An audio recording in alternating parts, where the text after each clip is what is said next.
अतिशय वाईट वाटलं की तब्येत खालावत चाललेली आहे आणि ह्याच्यावरती काही निर्णय होत नाहीये. काल बीपी वाढलेला होता, शुगर कमी झालेली होती. सरकार गांभीर्याने पाहत नाहीये असंच मला वाटतंय, कारण की एक कमिटी येऊन गेली परंतु काही निर्णय झाला नाही. मुख्यमंत्र्यांना माझं एवढंच आव्हान आहे की या गोष्टीवरती लगेच निर्णय व्हावा, कारण आता खूप दिवस निर्णय पुढे ढकलून चालणार नाहीये. कारण शेवटी जीवाचा प्रश्न आहे. दोन व्यक्ती तिथे उपोषणासाठी बसले आहेत आणि दोघांचेही जीव धोक्यात आहेत. प्राध्यापक लक्ष्मण हाके ओबीसी आरक्षण बचावासाठी गेल्या 7 दिवसापासून उपोषणाला बसलेले. त्यांनी अन्न आणि पाणी त्यागलेले. त्यांच्या पत्नी डॉक्टर विजया हाके माझ्या सोबत आहे, त्या भेटीला आलेल्या आहे. काय तुमच्या पतीची गेल्या 7 दिवसापासून तुम्ही ते उपाशी आहेत ते, आणि त्यांची अवस्था पाहून त्यांचं 8 किलो वजन कमी झालंय, त्यांना ब्रेड हॅमरेज होऊ शकतो असं डॉक्टरांनी ही अशी भीती व्यक्त केलेली. त्यांना पाहून तुम्हाला काय वाटलं? त्यांना पहिल्यांदा पाहून आम्हाला काळजीच वाटायला लागली आणि अतिशय वाईट वाटलं की तब्येत खालावत चाललेली आहे आणि ह्याच्यावरती काही निर्णय होत नाहीये. काल बीपी वाढलेला होता, शुगर कमी झालेली होती, त्यामुळे आम्हाला अतिशय काळजी वाटत आहे. कुठेतरी सरकार त्यांच्या मागण्याकडे, त्यांच्या या उपोषणाकडे गांभीर्याने पाहत नाही असं तुम्हाला वाटतं का? सरकार गांभीर्याने पाहत नाहीये असंच मला वाटतंय, कारण की एक कमिटी येऊन गेली परंतु काही निर्णय झाला नाही. तर आज दुसरी येणं आवश्यक होती पण ती आलेली नाहीये, कारण आता 7वा दिवस आहे, त्यामुळे काळजी साहजिकच वाढत आहे. लक्ष्मण हाके कधीपासून चळवळीमध्ये आहेत आणि कधीपासून हे काम करतात? प्राध्यापक म्हणून तुम्ही काम करता, प्राध्यापक म्हणून त्यांनी काम केलेलं आहे. लक्ष्मण हाकेंचा काय संघर्ष सांगाल? संघर्ष तसा पाहिला तर मागील 20 वर्षाच्या आधीपासूनच त्यांचा संघर्ष चालू आहे आणि मी जो संघर्ष पाहिला आहे तो माझ्या लग्नानंतर पाहिलेला आहे. त्याच्या आधी त्यांचा 10 वर्ष चालूच होता आणि लग्नानंतर मग त्यांनी बरेचसे प्रश्न असे मांडून त्याच्यावरती उत्तर शोधण्याचा बऱ्याच वेळा प्रयत्न केलेला आहे. लक्ष्मण हाके यांचे वडील काय करतात आणि त्यांच्या गावाकडची कशी परिस्थिती होती? तुम्ही सुरुवातीपासून त्यांचा संघर्ष पाहिलेला आहे. हो, घरी त्यांच्या म्हणजे शेतकरी कुटुंब आहे.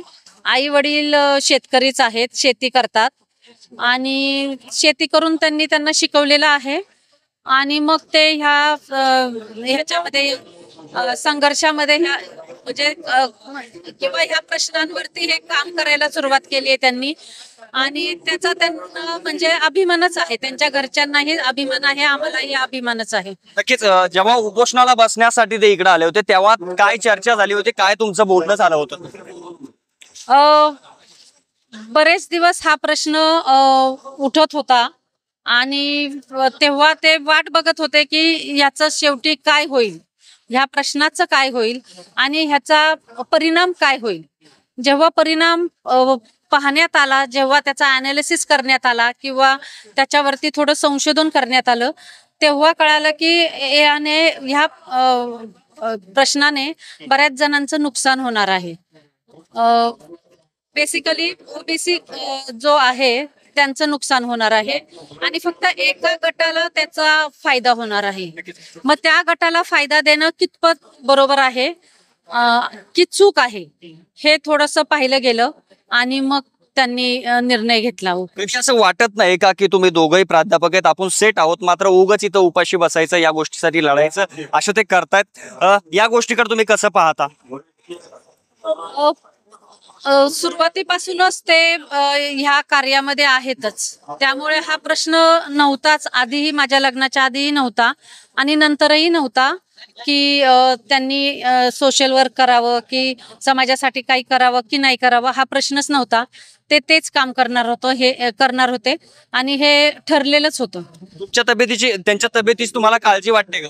हो, त्यांच्या तब्येतीची साहजिकच आम्हाला काळजी वाटते, कारण हे त्यांचं याच्या आधीही त्यांनी एक उपोषण केलं होतं आणि आत्ताच हे त्यांचं दुसरं उपोषण आहे, त्यामुळे धाकधुकी आम्हाला सतत लागलेली असते. तुमचे पती हे 7 दिवसापासून उपाशी आहेत, मुख्यमंत्र्याला काय आव्हान आहे तुमचं? मुख्यमंत्र्यांना माझं एवढंच आव्हान आहे की या गोष्टीवरती लगेच निर्णय व्हावा, कारण आता खूप दिवस निर्णय पुढे ढकलून चालणार नाहीये. कारण शेवटी जीवाचा प्रश्न आहे. दोन व्यक्ती तिथे उपोषणासाठी बसले आहेत आणि दोघांचेही जीव धोक्यात आहेत.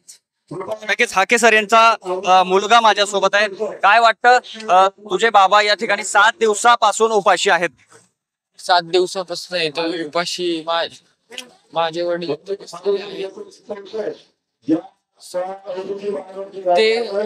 त्यांची तब्येत खराब होत खालावत चाललेली आहे. सरकारने लवकरच दखल घ्यावी. जोपर्यंत ते लेखी आश्वासन देत नाही तोपर्यंत ते त्यांचं आंदोलन काय मागे घेणार नाही. निश्चित तर हे होत आहे हाके सरांचा परिवार, त्यांच्या पत्नी आणि त्यांचा मुलगा या ठिकाणी होता. सरकारने त्यांच्या मागणीकडे गांभीर्याने पाहायला पाहिजे. 7 दिवसापासून ते अन्न आणि पाणी त्यांनी त्यागलेली, त्यांची तब्येत खालावत जात आहे. सरकारने वेळेच्या वर तोडगा काढावा आणि त्यांच्या ज्या काही मागण्या आहेत त्या पूर्ण करावा असं आवाहन मुख्यमंत्री यांना हाके सर यांच्या पत्नीने केलेलं आहे. Vishnu plates of Marathi, Vadigodri.